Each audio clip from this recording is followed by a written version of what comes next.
All right, Giants fans, welcome. Pat Leonard here from Levi's Stadium in Santa Clara, California. Welcome to the episode of Talkin' Ball with Pat Leonard, live Q&A after the Giants' 30-12 loss to the San Francisco 49ers here in California. First, just want to tell you guys about Bet Online, and then we'll get right into your questions. Football is back, and Bet Online is your number one information source for all your sports wagering info, with all the up-to-minute stats, news, scores, and matchup breakdowns. Get the latest game odds, spreads, and totals from the NFL and college football at your fingertips with BetOnline's real-time updates on stats, news, and odds. From week 1 all the way up to the college football playoff and Super Bowl, BetOnline gives you access to the best football promotions and contests available anywhere online. Head to the website today or use your mobile device to get in on the action. Remember to use our promo code BELIEVE, that's BLEAV, to receive your 50% welcome bonus on your first deposit. Bet Online, where the game starts. And where I am starting is with Clayton Ryer. Hello, Clayton. Hello, Hunter. Welcome, guys. Clayton says, can someone explain why Jalen Hyatt isn't the feature of the offense for if nothing but loosening up the defense? Horrible game plan on both sides of the ball.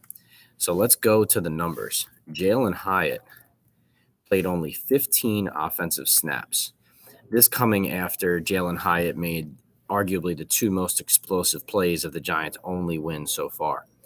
I agree, questionable why he wasn't more involved. I think one reason is run blocking for receivers that they need. I believe that Darius Slayton, Isaiah Hodgins, these are guys that the Giants trust. They ended up having Darren Waller and Daniel Bellinger both on the field a lot in this game. You have to compensate without Saquon Barkley, and you would think that would mean putting explosive players like Hyatt on the field, but you also have to think about protecting Daniel Jones and making sure that, you have a capable way of moving the ball down the field, not necessarily just taking it in large chunks. The problem, of course, is that the Giants didn't do that either. They only had 150 total yards of offense in this game. They were outgained 441 to 150. And that's just completely unacceptable. 150 yards in an NFL game. I know you're playing a Super Bowl contender in the San Francisco 49ers, but that's really tough to stomach. Hey, Doug, what's going on? Hunter? All right, Hunter says, I agree with that. I don't remember hearing his name once on TV. There was one deep shot they called to Hyatt in the first half where Daniel Jones was pressured and wasn't able to get the ball out to him.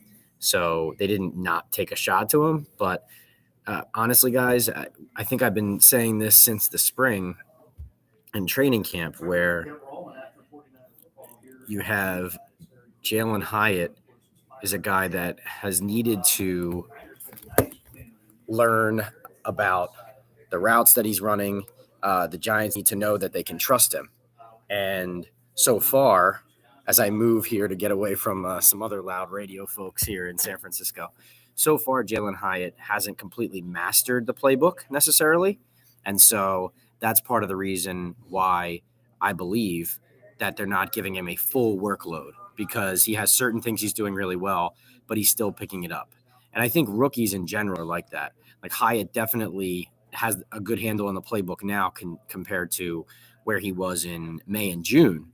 But I think that they're putting the guys on the field that they trust the most in these spots.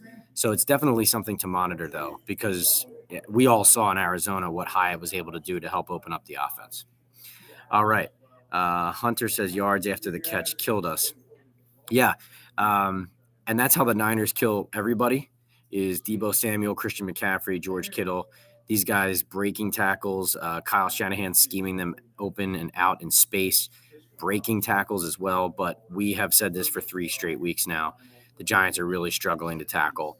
I thought Micah McFadden played out of his mind, played a great game, was really impressed with him.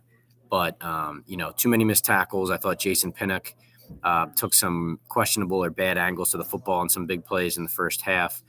And I think, you're seeing the first guy to get to the ball usually isn't making the play. Sometimes he's slowing the runner down, but he's needing people to come in and help and finish the job. Now, a good defense does rally to the football and get multiple people in on it. and finish plays together. So it's not like that's not part of a good defense. But I don't think there's enough Giants taking care of their man when it's one-on-one with a ball carrier. That's for sure. Okay. Doug says, any takeaways or surprises from Dable postgame? He did not overreact to the news of Barkley's high ankle sprain coming out. He said that Saquon is walking around and was doing considerably well, but then told Dable on Wednesday that he couldn't go on Thursday. I think the coach is really just keeping whatever he has information on that under his hat or feelings he has about that under his hat. But I wrote about this in the Daily News too. I mean, obviously, Barkley's absence made a huge difference here. And Daniel Jones and Darren Waller struggled to connect. I thought one interesting thing was talking to Darren Waller and Brian Dable about those two big plays that Jones and Waller failed to hit on. One was at the end of the first half where Daniel Jones had Waller open over the middle, looked like he put it on him, and Waller dropped the ball, had room to run too. And then in the second half, there was a deep over route that Daniel Jones threw it high and behind Waller, and it tipped his hands, and he wasn't able to catch it. Now, Kirk Herbstreit was saying on the broadcast, basically every time something went wrong in a pass to Waller, he was putting it on Waller. Dable said that the second pass, the one in the second half, was too high of a throw by Jones, and that was one where he was not under pressure, and you can't miss a throw like that. I thought that Waller dropped the other one and should have had the one in the first half. Interestingly, talking to Waller, he felt like both passes were like the first one was out in front of him is how he put it. So, not right on the money kind of deal. But he also said he needs to help his quarterback there and he needs to make those plays.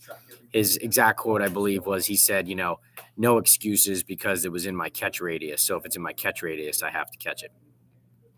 Al says not blocking Nick Bosa inside your own 10-yard line is quite the strategy. I don't think that's what cover zero is supposed to mean.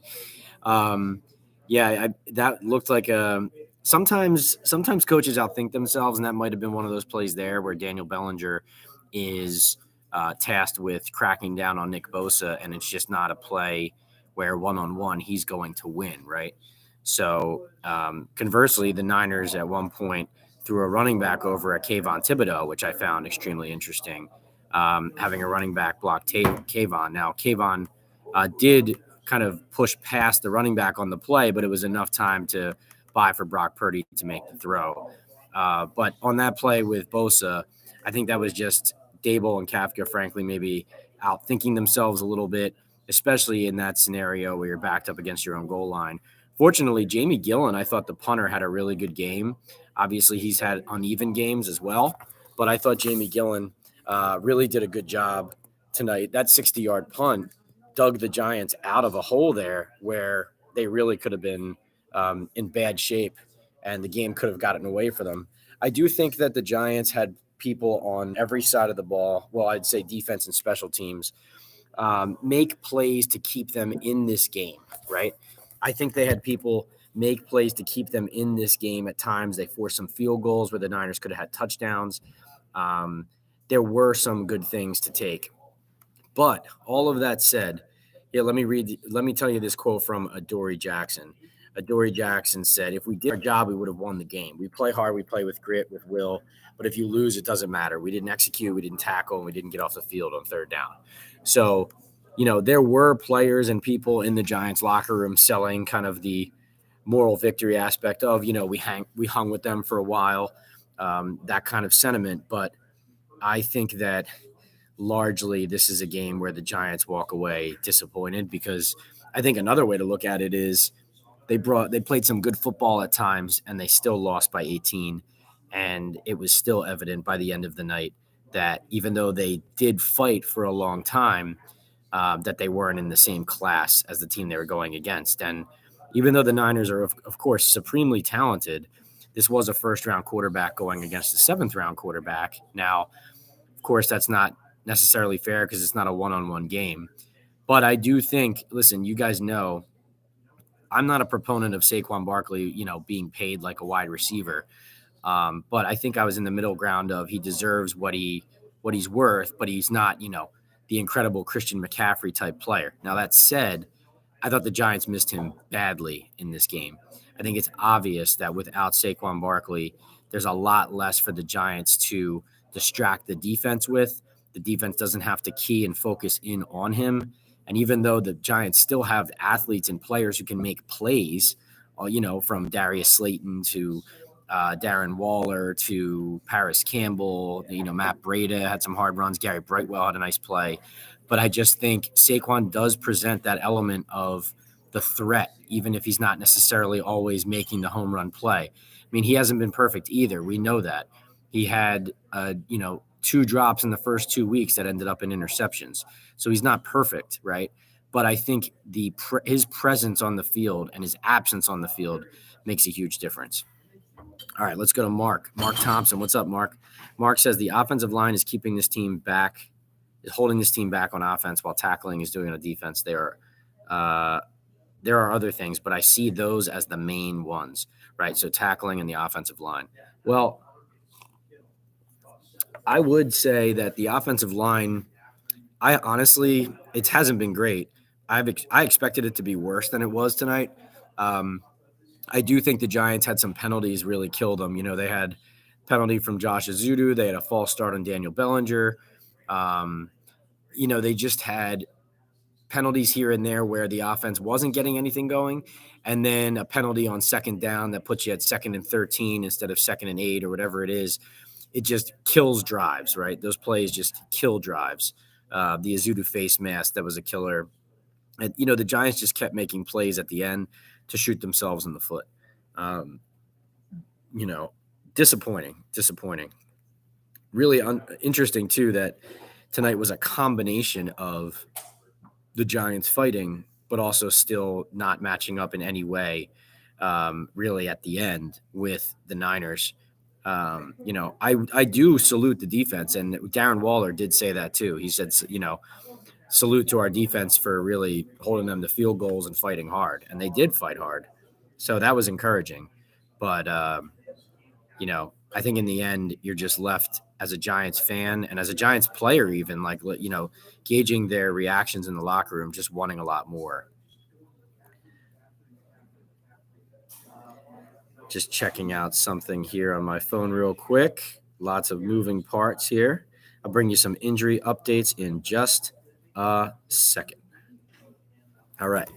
So a couple injury updates. Number 1, Evan Neal told me directly he's fine. He turned his right ankle at the end of the game, but he said he's okay. Number 2, Deonte Banks, the corner. He said he got kneed in the left arm, like right near his bicep. It was swollen. He doesn't know exactly what it is, but he says it's painful. He thought it was Debo on one of his runs where his knee got him, and he just never came back in the second half. DJ Davidson had a huge black and blue bruise on his left arm right near his elbow. Don't know what that's going to mean for availability or absence or whatever. Don't know exactly what's going on there. Banks is going to have to get more tests tomorrow to see where he's at. And Mark, as far as tackling on defense, outside of Micah McFadden, I think, tonight was just a reminder that they're still not wrapping up. They're still not getting guys to the ground. I don't think the Niners are a good team to gauge yourself on when it comes to tackling because they're so tough to bring down across the board. I will say this. I thought there were definitely times where Debo Samuel was coming downhill, and there were some Giants who did not step in front of him. Let's say that. And I don't blame him either. I mean, guy's a freight train, but that can't be the way that you play. You have to stick your nose in there. It's the NFL. Hunter says, as a whole, big picture, definitely better than the first 6 quarters. Made some good steps in the right way. Listen, they didn't throw in the towel in the game, right? And I do think that the defense played with some pride early. There's no question about it. But discouraging because, they're going to play more top-tier teams. They're going to play the Dolphins in 2 weeks, the Seahawks who are coming up at home. The Seahawks are a good team. The Seahawks are going to be ready. They score points. Any team that scores a lot of points is a team that the Giants are going to struggle with. Okay? The Cardinals, they did end up coming back and beating them and scoring a lot in the second half. even though the Cardinals were up big at half at 20-0. But that's one of the worst defenses and teams in the league. If they play the Seahawks, who are scoring 30 points, if they play the Dolphins, who are scoring 30 points, if they play the Bills, who are scoring 30, 35 points, those are games that are very difficult for the Giants to win, especially without Saquon Barkley. As I wrote in the Daily News for tomorrow's paper, maybe running backs do matter, at least for the Giants. Al says, on the second throw to Waller, DJ didn't set his feet and step into the throw, despite a fairly clean pocket, which caused the overthrow. Looks like he was seeing ghosts a bit. Al, I agree. There was no excuse for missing that throw. That's a good breakdown. Al also says DJ did the same thing in week 1 on the throw to Hyatt that was behind him, and in week 2 on the go route to Slayton that he underthrew, seeing ghosts and not setting his feet and stepping into it. Al, you could do my job, man. You're seeing it all. You see it all. I mean, I don't know if it's seeing ghosts necessarily as much as missing the throw. In the Dallas game, he definitely sped up his processing and was seeing pass rushers even when they weren't there. There's no question about that. I'm not sure if he did that in these last 2 games or if it was just bad fundamentals, like you said. It could be that he's looking for pressure to come. And somebody mentioned the offensive line early on. Mark mentioned the offensive line early on, and we know this, but let's just put this out there. The Giants' offensive line, they have had a different starting offensive line now in each of their first 3 games. Okay, each of their first 3 games. Does this game make you say it's time to sign Justin Pugh, or do you look at this game and say, well, if we got a better left guard, it still wouldn't matter because we have so many other issues? That's another question I think that you have to ask. Guys, just a reminder, we do this once a week, midweek, and then after every game as well. Post-game live chats, live Q&As, and then midweek live Q&As on the Giants. I will advertise them on my Twitter, on my Instagram, and on YouTube as well as an upcoming scheduled live chat. You can pay for super chat, so to have your chat or your comment elevated to the top and highlighted. You can pay for super stickers as well, and that will be something that I would answer immediately, even if you were deep down in the chat and you just got in. But if you want something answered, you can do that as well. The Talkin' Ball podcast, we publish these live Q&As on our podcast feed as well on Apple, Spotify, wherever you get your pods. So if you ever miss them, don't worry, you can go and listen to the audio wherever you get your pods. So just some reminders there, and we'll go to the next question. We have, let's see. Mark says penalties as well for sure, but the help you have to give to the O-line limits your offensive options. Mind you, I thought they played better than expected, but still an issue, not good enough. Yeah, I mean, I think that's where Hyatt's playing time comes in. I have to admit that was something I intended to ask Dable about after the game, like where the heck Hyatt was and why he wasn't on the field as much. And I'm not sure that was asked, which that's us dropping the ball. I was asking him about the injuries, about Saquon, about Waller and Daniel, which I felt were, key moments to the game. But that's something we have to follow up on Monday for sure on Hyatt. Any idea why DJ Davidson was active over Jordan Riley? Obviously might change with Davidson's injury now, says Doug. Listen, Riley's a late round rookie. And, Davidson's a guy who hasn't been healthy, finally gets healthy. And he had a half a sack in this game. I think he's been getting some push on the interior. And, Riley, listen, anytime these rookies don't play a lot, you have to remember that they are still learning the offense, the defense, the playbook. So they might do a few things really well, but they might not have their hands and arms wrapped around the full scheme. And, if Wink and Brian Dable look at the defensive tackle rotation right now, Dexter Lawrence, Leonard Williams, Nacho Roches, and Ashawn Robinson. So then what type of player do you need in that rotation, right? Do you need a guy who is going to be athletically powerful, or do you need a guy who can plug the hole and try to stop the run and then make some moves off of that with his strength, which is what Davidson can be? I also think that the Giants are giving a lot of guys opportunities. It's not a good thing, obviously, if no one is good enough to simply lock down a job. But the Giants do have a lot of young players, and they're trying to develop them and play them in the right schemes and schematic ways to help their team. So when you're playing against like a team like Christian McCaffrey and the Niners, maybe you're looking for a bigger guy who can plug the middle like Davidson. So those are things to remember as well. But that's something to dig into also, how much Riley, what does he have to work on? How does he get back in the lineup? All those things. Mark says 49ers are a physical team. How do you go from a top tackling team last season to this bad now? I do think they missed Julian Love. I mean, he was their top tackler last year. I think Jason Pinnock did lead them in tackles in Arizona, but I think when he targets on blitzes and he gets involved on like specific pressure situations, I think he's got a lot of resilience and he's feisty. But I don't think that the fundamentals on this team, guys like Pinnock, they have young guys like Trey Hawkins is really struggling at corner right now. Especially in the tackling department. I mean, on that one where Debo broke 3 tackles, Trey Hawkins didn't even touch him. He didn't even touch him. I mean, holy cow. That was an eye-opening play there.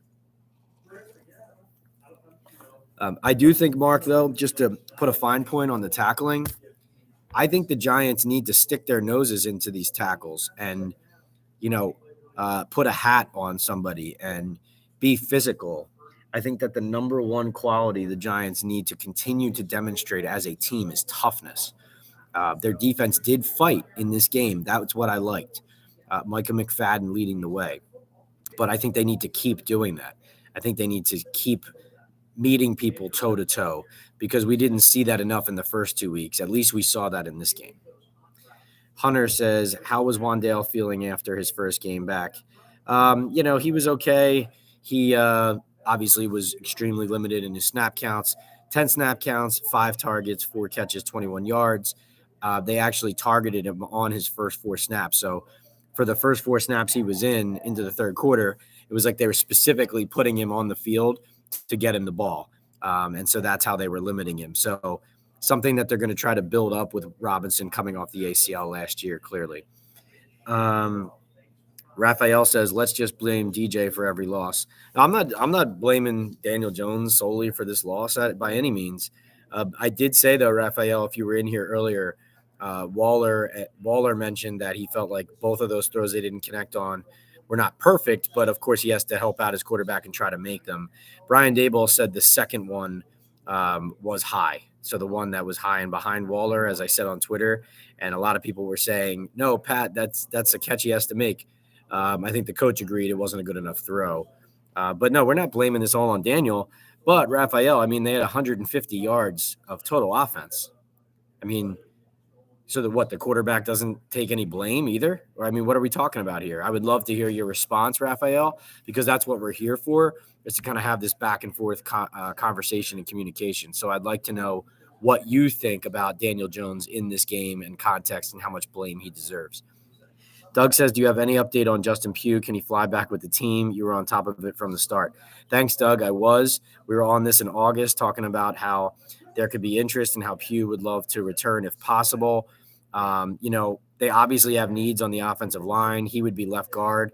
And just so people understand, if they were to sign Justin Pugh, hypothetically, that wouldn't be to replace Ben Bredeson. Ben Bredeson has been their best guard. It would be Andrew, like if everyone were healthy, it would be Andrew Thomas left tackle, Justin Pugh left guard, John Michael Schmidt center, Ben Bredeson right guard, Evan Neal right tackle. But I believe that's what it would look like if they signed Pugh. No update yet. I think, listen, there's this 11-day gap before their next game. I think it would make sense that if something were going to develop with the Giants and Justin Pugh and lead to a contract, that it would happen in this window. I think that's going to have to do with how Joe Shane and the Giants step back and evaluate their team off of this game specifically. Does this game make them pay Justin Pugh to come to the Giants, or do they say, well, we've been rotating guards and we just don't think our guards are the problem right now. We have a lot of other things to worry about. That could be possible too. But I definitely think the offensive line has to be a priority. And I was saying it from the start, the offensive line in the secondary, offensive line in the secondary, offensive line in the secondary. And that's what's rearing their heads right now. Let's see. Antonio says, I was surprised Eric Gray didn't even get one carry tonight. I was too, Antonio. I was too.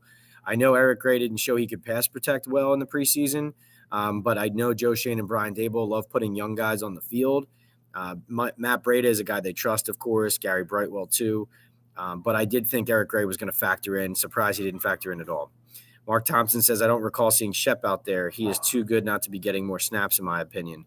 Interesting. Yeah, I noticed that as well. Didn't even look like there was even ever a chance he was going to be on the field. So that's something to follow up on as well. Hyatt's usage, Shepard's usage, all of that.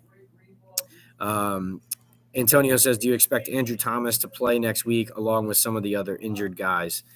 I don't know what to think right now because Dable and Andrew Thomas were telling us before the Arizona game he had a chance to play in Arizona, and then he doesn't play in Arizona or San Francisco. Then Dable's telling us Saquon might play against the Niners, even though turns out he has a high ankle sprain, and he's probably going to be out 3 games. So a lot of questions and honestly some curious developments with the reporting of all this, these injuries with the Giants. So it's hard to read. I would say with that much time to recover, I would think and hope that Andrew Thomas would be ready. Some of the other injured guys, Deonte Banks, I guess it's favorable that you have this long break to try to get him healthy again. But at the same time, we don't know what it is yet. So he said his arm hurts. He's in pain. So we're going to see what the MRIs and the tests show probably on Monday, I would think, back in New York, the team flying home on their way to the airport right now as we speak. Cassie Stewart. Hey, Cassie, how you doing? Thanks for joining. I'm a Cowboys fan, but I was rooting for you guys tonight for 2 reasons. I hate the 49ers with a passion, and Jalen Hyatt is a friend. I was his recruit hostess when he committed to Tennessee. Wow, interesting, Cassie. Yeah, so you were probably as disappointed as everyone else on this chat that Jalen didn't play more in this game after being such a huge factor in that Arizona game. I agree with all the Giants fans who say, listen, you see that kind of explosive speed, you got to find it and put it on the field. It's an element that no one else has that he has. Then again, the Giants really did have to adjust to Saquon Barkley's absence and the Niners pass rush and how to try and attack that team while also protecting Daniel Jones and themselves. Of course, it results in 150 yards of offense and 12 points. So extremely disappointing there. But Cassie, maybe you can tell us a little bit about Jalen as well, since you know him so well. Maybe, Cassie, you could tell us a quality about Jalen that makes him the player and the competitor that he is, and then why you think he's going to succeed and earn more snaps with the Giants as we go. Al says, how do we more or less look like the same team as last year playing a harder schedule? Despite everyone we added in the offseason, it's confusing. Hopefully we continue to get a bit better each week. I do think that the team is still coming together from a leadership standpoint. I think Nick Gates, John Feliciano, Julian Love were key parts of the fabric of the team last year and the makeup and the internal leadership. Not that they don't have leaders now, but I really do think that from that standpoint of the team's makeup and the locker room and how they bring it every week, I do think the Giants are still figuring out who they are, who's going to step to the forefront, who's going to step up. I thought frankly, even though he's a young player, I thought we saw Micah McFadden do a little bit of that in this game. So that was encouraging, but also it's discouraging.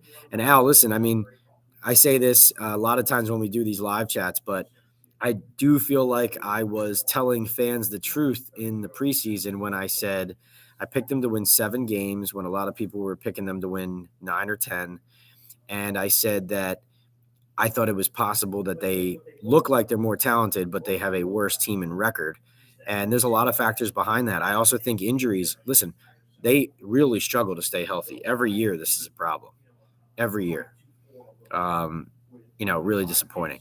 Hunter says, if Pugh was to sign with us, is he healthy enough to possibly start playing sooner rather than later? Justin Pugh, my understanding in August was that he was working out already and beginning to ramp up, and that it was probably going to be a situation where he signed somewhere early season and then hopefully was playing by midseason.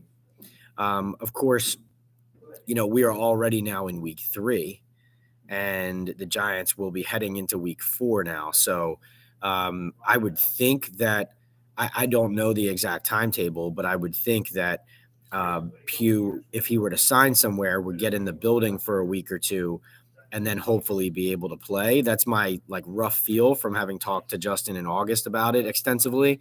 So I would think it would be like a, within the next month type thing if he were to sign, or within the next month and a half, something like that, where you're inching towards the midseason and you're getting the person in the building. Because obviously, remember, if you sign somebody as a free agent, they're taking a physical coming in. So if the Giants were signing him, but he wasn't able to play until December, and the physical showed them that, and they didn't feel confident in him, then it would be kind of silly to, spend money on a guy like Pugh when he's not really going to help your team turn its season around early enough. So I think obviously it's obvious to me, at least, that because they worked him out, it's something that they are considering to help the team sooner within the next several weeks if they were to sign him.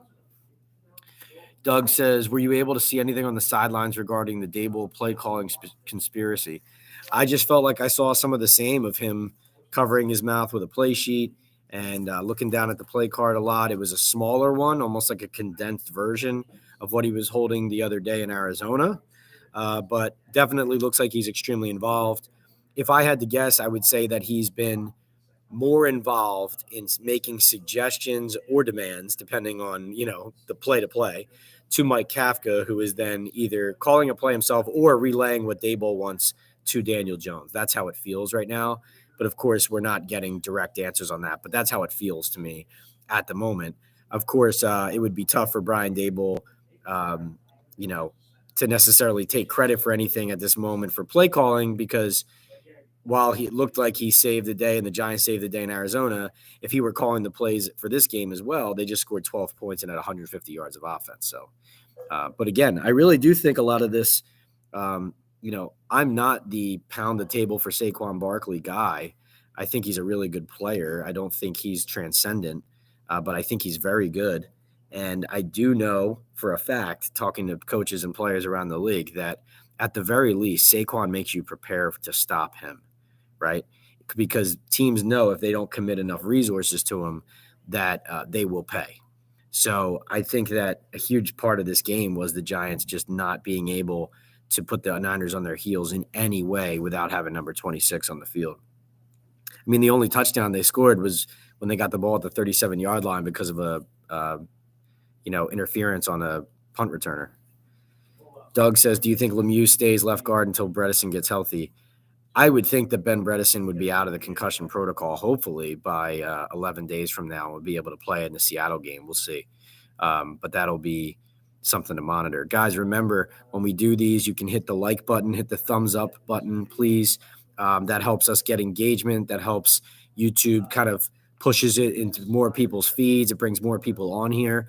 I'm actually really excited and about the fact that it's 1 o'clock in the morning on the East Coast. And we have several people joining and engaging right now, just like this was a 1 o'clock start. Really impressed with you guys. Remember, we do this every week, post-game live Q&As on YouTube. Please subscribe to the YouTube page if you don't already. It's at PL on NFL. We have a lot more content coming and always refreshing in the feed, YouTube Shorts and all that. Check out my arrival videos on Instagram. If you didn't, I have a lot of fun with those. And, of course, the stories that I'm writing on the Daily News website as well. Also have been dipping my toe in the water with Sean Marash on One Giant Step with Odyssey. I've done a couple episodes of those the last couple weeks. Go check those out as well. That's been a lot of fun. A big Giants fan who's also excellent on the radio, and Sean, and me, somebody who's an insider with the Giants, been covering them since 2016. I think it's a really good mix. Let's see. Hunter says Daboll didn't look too pleased with Giants players playing into the physical after the play stuff. Yeah, interesting. And A'Shawn Robinson was extremely difficult after the game, just kept saying, I don't know, to every question about things. Said he stuck up for his teammates, but definitely was a lot of extracurriculars there from both teams, frankly. Good insight there, though, Hunter. I agree with you. Al says, I wish the Giants would put a good team in around Daniel so we could really see how good he is. At some point, though, the conversation needs to go from how good he could be, things were different, to what he has actually done. And that's where I stay, Al, honestly. I mean, because if you're going to sit there and say that they finally have pieces around him with Waller and Saquon and all this stuff, then when things go badly with those players around him, now whose fault is it? This is something Raphael brought up earlier, was like, well, are we really going to blame everything on Daniel? No, we're not blaming everything on Daniel, but he's certainly a part of a 30-12 loss where the offense has 150 yards. I mean, you're paying the guy $40 million a year on average. And, Saquon Barkley just is an important part of this offense. I think Daniel and he both thrive off each other. And I think one without the other, they struggle. I said this before the season. I'll say it again. If the Giants have Waller, Daniel, and Saquon on the same field for a game, let's say 12 to 14 times this season, that's much different than if they have those two on the field together, 5 to 8 times or 8 to 10 times or whatever it is. If it's 10 times versus 15, those are really different. To have your three top weapons on the field together, it just feels like the Giants are always missing somebody key, and they were missing Andrew Thomas. They were missing Azeez Ojulari. They were missing Saquon Barkley. They're missing Ben Bredeson. You have Deonte Banks now hurt, DJ Davidson. I mean, the injuries are starting to pile up. This is a concern as much as the 1-2 record. This is a concern. Let's see. Sivan. Hey, Sivan, how you doing, man? Welcome back. Says, I think they just gave up before coming to the game. No creativity with play calling. They just want to get out of the game without major injuries. I don't necessarily agree with that, respectfully. I do agree there was not enough creativity in their game plan. I do agree with that. I don't think they just wanted to get out of this clean with no injuries. I mean, I think they played hard enough early to keep themselves in it, and they wanted to win the game. I mean, I just think they struggled to be creative, and they also just didn't have enough talent to compete. Disappointing though. I mean, disappointing. And I think before this game, I was telling people I thought the score was going to be 38-10, ended up 30-12. Not too far off. The Niners, by the way, have scored 30 points in each of their first 3 games. Michael says, do you think teams are starting to figure out Wink's defense? No, I mean, the pressure they put on Brock Purdy early, I thought was flustering him. And the defense kept the Giants in this game for as long as they could. I do think, though, we were talking earlier about their tackling, and the Niners are a very difficult team to bring down, but the Giants' tackling has been abysmal. I don't think it's the defense and the scheme as much as it is the players just aren't making any plays. Even Adoree Jackson said, like on that one on the first drive where Brock Purdy threw it right at him, that he did kind of drop to the ball and drive to the ball, but he didn't play it hard enough. He thought he was going to be able to catch it like this, but he should have kind of driven on it and, forced his hands through. But he didn't know that George Kittle was where he was. He thought he was alone on the field there.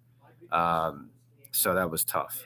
Speaking of Azeez, Hunter says, would you expect him back for the Seattle game? I wouldn't say that. I don't know that. I know Azeez has not been like as obviously around as Andrew Thomas has been. I mean, he's around, but I'm just saying like he's kind of been behind the scenes more, which tells me obviously he's disappointed, but also makes you feel concerned that maybe it's something that he's going to take his time getting back with. Sivan says, yep, tackling is putrid. So much yak. Yeah, it's really bad. I was really disappointed too in watch the wide receiver screen to Deebo Samuel for the 30-yard gain on 3rd and 15, I think it was, on that one drive in the first half. Watch Jason Pinnock on that play. It's like he has a way to get to Deebo to the right past the block that's already being made, and he runs right into the block and gets caught in the wash as Deebo's going by him. I don't know what that's about, but you got to get to the ball. You got to make the play. You got to slow the guy down. It's like when you're guarding someone in basketball, at least make them turn to the other, at least make them cross over and go the other way, even if you're not going to actually stop them. Like just provide some resistance. Al says someone should ask Darius Slayton if the Giants are better at tackling than Teaneck High School. Well said. Well said. That was a great line from Slay. Do you know why our corners play so far off the receivers? Michael says. I'll ask about that. You and I both know, Michael, that Wink Martindale likes to play press man. So usually when he's not playing press man or having guys up on the line physical, it means that they're not trusting the corners to be able to play that way and then stay with the receivers, because in order to do that as a corner, you have to be physical at the line, but then you also have to be able to recover, because you're also giving the receivers an opportunity to kind of get a step on you faster if they kind of get free of that physicality you're bringing to them at the line. Outgained 3-1 in total yards, Mike C says. Yep, absolutely. And Michael, I'll just say this, like Trey Hawkins is really struggling right now. I can see it out there. He's really struggling. He had a great camp. And listen, this does not mean like we're not dumping on a player and ending his career saying that he's struggling. And he's a late round pick. He's a young player. He's developing. But he earned and was thrust into a prominent role, and it's clearly a very difficult one for him right now. I don't blame him. But when you're in that position, you got to make plays, right? It's the NFL. Like it's the NFL. So they're avoiding the big play by being so far back, Hunter says. Yes. Though, like, remember when Jalen Hyatt caught that 58-yard pass in the Arizona game to jumpstart the Giants in the second half, they were playing off coverage. They had the corner dropped on Hyatt because they were anticipating his speed, and he still ran by him. He still blazed by him, and Hyatt basically said, "Doesn't matter if they're off coverage, up on me. It doesn't matter. We're gonna do what we do." And I love that confidence. But that's an example of why a defense would drop a corner as well. Al says, "What did you think of Kayvon tonight?" I saw effort. I saw, second chance rushes. I saw him trying to finish plays. His sack was a coverage sack, but it was also him staying with the play, kind of coming free on the outside, being left free and getting to Brock Purdy before he could make a play. But, it's not good enough from the Giants. I mean, watch Kayvon on the Christian McCaffrey touchdown run. He engages in a block and really doesn't even see McCaffrey until he's passed him across the goal line. You see him kind of clap his hands like he's trying to take on his man and then make a play, but McCaffrey's already by him. So, you're setting an edge, but you're also trying to set an edge, get off your man, and help out on the ball carrier, right? So those are difficulties. Just a reminder as we do this, guys, thanks for everybody for being here. Hit the like button, hit the thumbs up button if you can while we're doing this. Subscribe to this YouTube page if you don't already. When we're finished here, you can purchase super chats. You can pay money to have your chat and your comments highlighted, elevated to the top of our chat and our comments section. It's a good way to get yourself heard, for me to make sure I answer your question in a timely fashion, and to support what we're doing here. As we do this, we do the Talkin' Ball podcast with Pat Leonard. I've been doing One Giant Step with Sean Marash for a couple weeks now on Odyssey. And, of course, all the work I'm doing on the New York Daily News website and on Twitter at PLeonardNYDN. Let's see what else we got. Hunter says, "What did you think of Holmes in the second half?" Yeah, I love the energy Darnay brought, a guy who was scratched in week 2. He steps back in, and I thought he made some good tackles. He had a good pass breakup. The Giants, Holmes struggles in coverage, and he did have another holding penalty in this game. But he is a pretty good tackler down around the line of scrimmage, and he plays with some attitude, and he's got some leadership qualities, frankly. And the Giants need those kind of things. They need somebody that is going to finish a play and play hard-nosed, play tough. And I did like what Darnay did in this game. I agree with you there. I'm glad you asked that, Hunter. But again, it's hard to count on Darnay in coverage situations, right? That's why he didn't play in week 2.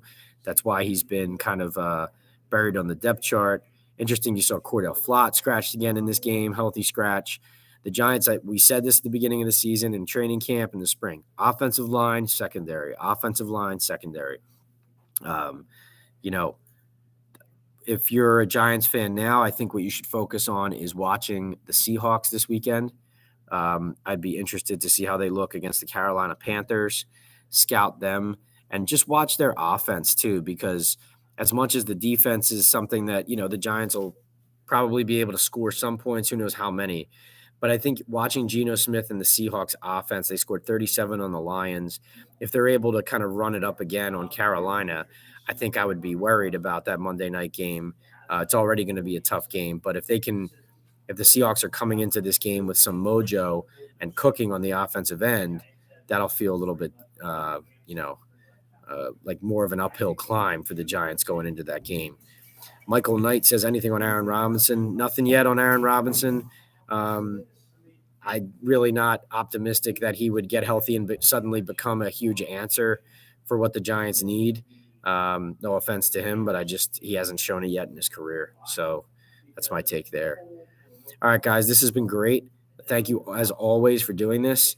Thanks to the OGs, Hunter, Doug, Mark, Sivan, Al. We're really starting to build something here. Sivan says, hopefully they fire Kafka soon. Awful play calling. Sivan, I really think that's Daboll and Kafka collaboratively too, though. I mean, as Daniel Jones said, it's Daboll's offense, right? So if Kafka's calling the plays, it's still Daboll's offense, and I think they're working collaboratively on it. So I don't think it's as simple as that. Now, would it surprise me if they had a different offensive coordinator next year? No, it would not. That would not surprise me.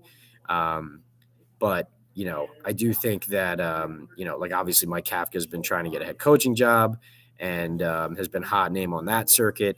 And then wouldn't surprise me, of course, if there was some turnover on this staff. There was turnover at lower levels of it this year off of last season. We'll see what happens next year. Michael, thank you. Yes, safe flight home. We'll be flying home from San Francisco on Friday. And then next week, we'll have another Talkin' Ball podcast.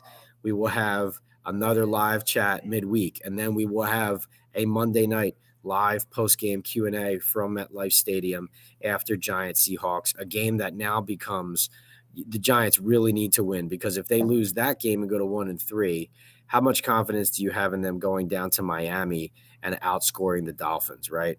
So not to end it on a doomsday note, but we all knew coming into the season this schedule was going to be rough, and the Giants had an uphill climb to stay relevant in the early going. Not to mention, we keep talking about the Buffalo Bills and the Dolphins and the Seahawks, but after that, the Commanders look tough. The Jets' defense is tough. There's a lot to handle. So a lot coming, but all the content, all the analysis, all the injury updates, all the information right here on our feed. You guys are the best. Thank you so much for making this what it is, what it's becoming, and talk to you soon. Remember, we are sponsored by Bet Online, and we are sponsored by Estate 98. It's an Esencia de Cafe coffee from El Salvador. You put a tablespoon in a glass with some ice, stir it. I drink it every time I do the Talkin' Ball podcast at my house. Gives me a nice little jolt, nice little burst. And this has been a lot of fun. Cassie, thank you. Al, thank you. Michael, appreciate it. Sivan, all you guys, Hunter, really appreciate your time. And I will enjoy the rest of my time in Northern Cali. Take care.